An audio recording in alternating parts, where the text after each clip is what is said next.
Start. तो episode 14 के last में हमने देखा था कि चिंग लियो ये वियोलिन को मारने के लिए तलवार उठाती है, लेकिन तभी पीछे से मैजेस्टी के सोल्जर्स आ जाते हैं और उसको रोक लेते हैं। फिर वो सभी को मैजेस्टी का ऑर्डर पढ़ के सुनाते हैं कि वियोलिन ने गलत तरीके से कंपटीशन को जीतने की कोशिश की, साथ ही मिनिस्टर येजियो को मारने की कोशिश भी की और गलत तरीके से एक ऐसे ड्रग का इस्तेमाल किया जो कि बैन हो चुका है। इन सभी क्राइम्स के लिए उन्हें माफ़ नहीं किया जा सकता और उन्हें अरेस्ट करने का ऑर्डर है और वियोलिन को अरेस्ट करके जेल में डाल दिया जाता है। अगले सीन में येजियो की पूरी बॉडी में बहुत पेन हो रहा होता है और वो चिंग लियो से अपने मसाज करने के लिए कहता है। तो चिंग लियो उसकी मसाज करने लगती है और फिर उससे कहती है कि क्यों ना मैं तुम्हारे लिए कुछ अच्छा सा खाने के लिए बनाऊं। तो उस पर येजियो कहता है कि आइडिया तो अच्छा है, लेकिन तुम्हें मुझे अपने हाथों से खिलाना होगा। जिस पर चिंग लियो उसे धक्का दे देती है और कहती है कि नैनन के जैसे बर्ताव मत करो। तभी वहाँ सोल्जर्स मैजेस्टी का एक और ऑर्डर लेकर आते हैं कि क्योंकि येजियो ने 4 किंगडम कॉन्टेस्ट के लिए क्वालिफाई कर लिया है, इसलिए उनकी और चिंग लियो की शादी को मंजूर किया जाता है और उन्हें एक अच्छा सा दिन चुनने के लिए कहा जाता है। ये सब सुन के चिंग लियो येजियो से पूछती है कि मैजेस्टी अचानक हमारी शादी के लिए मान कैसे गए, सच बताना, तुमने ये सब बहुत पहले से प्लान किया था ना। तो येजियो कहता है कि मैं इस बारे में कुछ नहीं जानता। तो चिंग लियो कहती है कि तुम्हारी तो पूरी बॉडी में दर्द हो रहा था ना। तो अचानक येजियो फिर से बहाना बनाने लगता है और कहता है, ओ गॉड, अच्छा वो तुमने याद दिला दिया, मैं तो दर्द के बारे में भूल ही गया था। तो चिंग लियो कहती है कि रुको, मैं अभी तुम्हारे पेन का अच्छे से इलाज करती हूँ, और वो येजियो को मारने लगती है। तो येजियो भागने लगता है और उससे कहता है कि तुम अपने होने वाले पति पर हाथ उठाओगी। वहीं अगले सीन में नैनन गोजी को बताता है कि मैं यहाँ अपने दुश्मन की सिचुएशन देखने आया हूँ। तो गोजी उससे कहता है कि अब तुम कुछ नहीं कर सकते, इसलिए उन्हें दुश्मन बुलाना बंद करो और डैड बोलने की आदत डालो। अगर उनकी और तुम्हारी मम्मा की शादी हो गई तो हम सब एक बहुत अच्छी फैमिली बन जाएंगे। फिर येजियो नैनन से बात करता है और उससे पूछता है कि तुम अभी भी अपनी मॉम के डिसीजन से खुश नहीं हो ना। तुम्हें ये डर है ना कि अगर उनकी शादी मुझसे हो गई तो वो तुमसे पहले जितना प्यार नहीं करेंगी। तो मैं तुम्हें विश्वास दिलाता हूँ कि जैसे वो तुम्हें पहले प्यार करती थी वैसे ही शादी के बाद भी करेंगी, बल्कि शादी के बाद तुम्हें एक डैड भी मिल जाएंगे जो तुमसे बहुत प्यार करेंगे। तो इस पर नैनन कहता है कि ज़्यादा स्मार्ट बनने की कोशिश मत करो, शादी के बाद भी तुम मुझे मास्टर ही बुलाओगे। तो येजियो कहता है कि चलो एक डील करते हैं, मैं तुम्हें मास्टर बुलाऊंगा और तुम मुझे डैड बुलाना। अगले सीन में ली रैन शूरा समुदाय के डेप्यूटी मास्टर से अपने पति वियोलिन को छुड़ाने के लिए कहती है और हेल्प मांगती है, जिस पर डेप्यूटी मिनिस्टर कहती है कि वियोलिन शुरू से लेकर आखिरी तक सिर्फ हमारे लिए एक मोहरा था। अब जबकि उसकी सच्चाई सबके सामने आ गई है तो अब उसे बचाने का कोई फ़ायदा नहीं है, हमारे पास करने के लिए और भी काम है। तुम एक काम करो, ये खाना लो और उसे खिला दो, उसकी ज़िंदगी का आखिरी खाना समझ के। इसके बाद लीरैन के हाथ में एक शीशी दिखाते हैं जिसमें शायद कुछ गलत है। जेल में एक आदमी वियोलिन के लिए खाना लेकर आता है और उससे कहता है कि अगर आप इसे खा लेंगे तो सुबह तक आप अपनी सही जगह पर पहुंच जाएंगे। और खाने के साथ ही वो वियोलिन को एक मैसेज भी देता है। उस मैसेज को पढ़ने के बाद वियोलिन के चेहरे पर एक खतरनाक स्माइल आ जाती है। चिंग लियो अपनी शादी के लिए तैयार हो रही होती है, तभी वह ल्यूली आती है और उससे कहती है कि मैं बहुत खुश हूँ, मैंने कभी सोचा भी नहीं था कि मैं अपने सामने तुम्हारी शादी होते हुए देखूंगी। तो चिंग लियो उसे कहती है कि तुम तो ऐसे बात कर रही हो जैसे तुम मरने वाली हो। तो ल्यूली कहती है कि जिसकी ज़िंदगी में प्यार ना हो उसे तो मरने के बाद भी सुकून नहीं मिलेगा।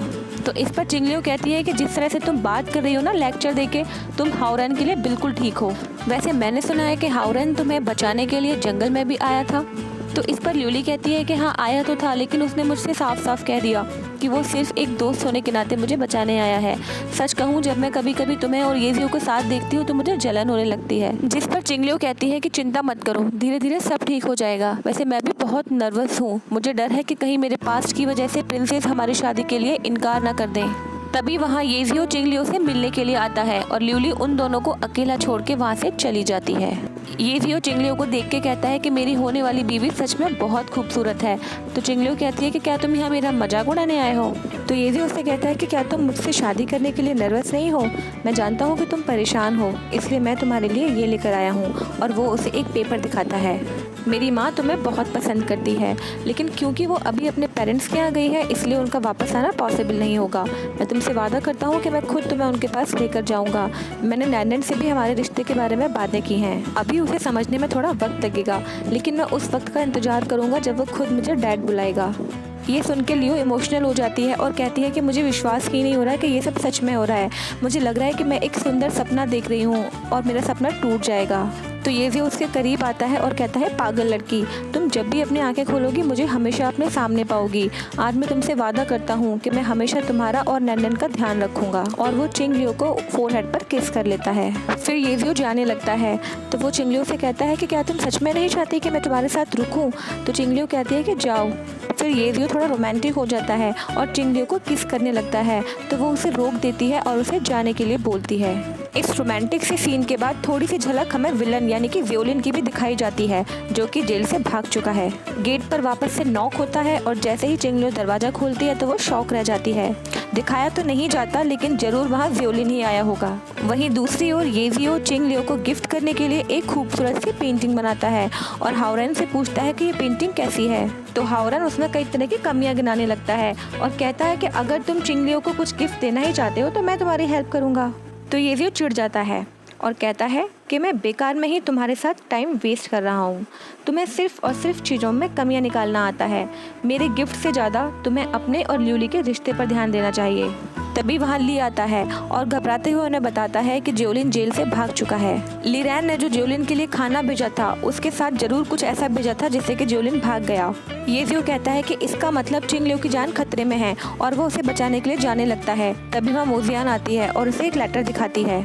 लेटर में लिखा होता है कि अगर तुम चिंगलियो की जिंदगी बचाना चाहते हो तो चाओबी नदी के किनारे आ जाओ।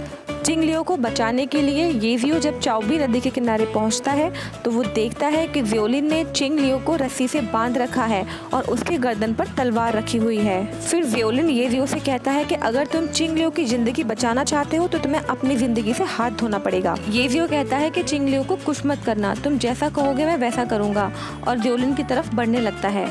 फिर वियोलिन जैसे ही येजियो को मारने के लिए अपनी तलवार बढ़ाता है, येजियो उसे हवा में उछाल देता है और दोनों के बीच में एक बहुत ही खतरनाक फाइट होने लगती है, जिसके एंड में येजियो ज्योलिन को मार देता है और नदी में फेंक देता है। फिर येजियो चिंगलियो के पास आता है, उसकी रस्सी खोलता है और उससे कहता है तुम ठीक तो हो ना? तो चिंगलियो उससे कहती है तुम्हें क्या जरूरत थी अपनी जान को खतरे में डालने की। तभी वहाँ शूरा समुदाय के डेप्यूटी मिनिस्टर उन दोनों को मारने के लिए अपने आदमियों के साथ पहुँच जाती है। येजियो और चिंगलियो चारों तरफ से घिर जाते हैं। खुद को चारों ओर से घिरा देख के येजियो चिंगलियो से कहता है कि इन लोगों के हाथों मरने से अच्छा है हम अपनी किस्मत को एक मौका दे के देखते हैं कि भगवान ने हमारी किस्मत में क्या लिखा है। ये सुन के चिंगलियो येजियो को खुद आगे बढ़ के किस कर लेती है और कहती है कि अगर मैं तुम्हारी बाहों में मरी तो ये मेरी खुशनसीबी होगी। और फिर दोनों एक साथ पहाड़ी से नदी में छलांग लगा देते हैं। कुछ समय बाद चिंगलियो नदी के किनारे होती है और नींद में उसे अपनी पास्ट लाइफ याद आती है जब ज्योलिन ने उसे इसी प्रकार नदी में धक्का दिया था।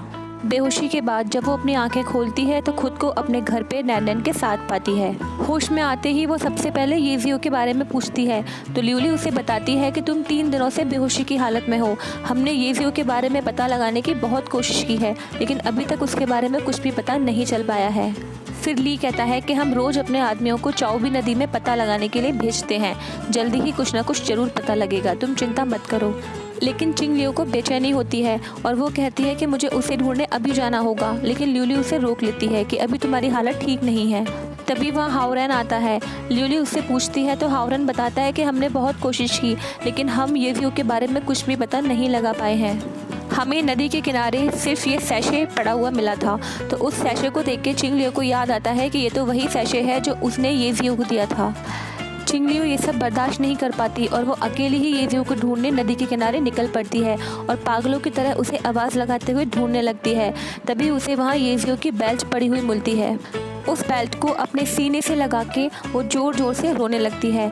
तभी वहाँ नैन दोनों बॉडीगार्ड्स के साथ उसे वहाँ ढूंढता हुआ आ जाता है और उससे कहता है कि माँ आप चिंता मत करो, येजियो को कुछ नहीं होगा। अभी तक तो मैंने उसे डैडी भी नहीं बोला है, उसे वापस आना ही होगा। फिर चिंगलियो येजियो के मैंशन में आती है और उसकी हर चीज़ को प्यार से छूने लगती है। मैंशन के हर कोने में हर जगह उसे येजियो बैठा हुआ नजर आता है। फिर चिंगलियो की नज़र उस मैरिज सर्टिफिकेट पर पड़ती है जो येजियो ने उसके और खुद के लिए बनवाया था।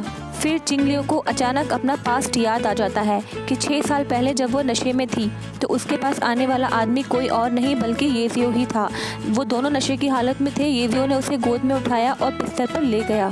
दोनों ही पूरी तरह नशे की हालत में थे। उन्हें नहीं पता था कि वो क्या कर रहे हैं और उस रात वो दोनों एक हो गए थे। अपना पास्ट याद आते ही चिंगलियो की नज़र उस ड्रेस पर पड़ती है जो येजियो शादी में पहनने वाला था। उस ड्रेस को अपने सीने से लगा के चिंगलियो बहुत ज़ोर ज़ोर से रोने लगती है। फिर उसे वो पेंटिंग दिखाई देती है जो येजियो उसे शादी में गिफ्ट में देने वाला था। उसे हर जगह येजियो दिखाई देता है। उसे येजियो शादी की ड्रेस में भी दिखाई देता है। जैसे कि वो चिंगलियो से पूछ रहा हो कि बताओ मैं कैसा लग रहा हूँ, ये हेयर स्टाइल मुझ पर कैसी लग रही है। और चिंगलियो आंसुओं के साथ हंसते हुए उसे बस देखती रहती है। फिर उसे येजियो का वो वादा याद आता है कि मैं हमेशा तुम्हारी और नैनन की रक्षा करूँगा और हम दोनों कभी अलग नहीं होंगे। उसकी आंखों से बेतहाशा आंसू बहने लगते हैं और येजियो की बनाई हुई पेंटिंग पर गिरने लगते हैं। उसे फिर से अपने पास्ट की एक और बात याद आती है कि वो जेड पेंडेंट उसे किसी और ने नहीं बल्कि येजियो की माँ ने ही दिया था कि तुम्हें आगे जब भी ज़रूरत पड़े हेल्प की तुम इसे दिखा के मेंशन में आके हेल्प मांग सकती हो। तभी वहाँ ल्यूली आती है और चिंगलियो से कहती है कि तुम्हें खुद को संभालना होगा नैन के लिए। तो चिंगलियो उसे बताती है कि येजियो ही नैन का रियल फादर है। मुझे अपना पूरा पास्ट याद आ चुका है, उस रात मेरे साथ कोई और नहीं बल्कि येजियो ही था। तो इस पर ल्यूली कहती है कि मुझे समझ नहीं आता कि भगवान तुम्हारे साथ क्या खेल खेल रहा है। एक तरफ तो शादी वाले दिन ही येजियो को तुमसे अलग कर दिया और अब तुम्हारी याददाश्त भी वापस आ गई। इसके बाद चिंगलियो शादी के सर्टिफिकेट पर अपना अंगूठा लगाती है और बहुत हिम्मत के साथ कहती है कि अब अपने पति की अधूरी इच्छाओं को मैं पूरा करूंगी। येजियो के लिए 4 किंगडम कॉन्टेस्ट मैं जीतूंगी और उनके खानदान की खोई हुई इज्जत को वापस लाऊंगी।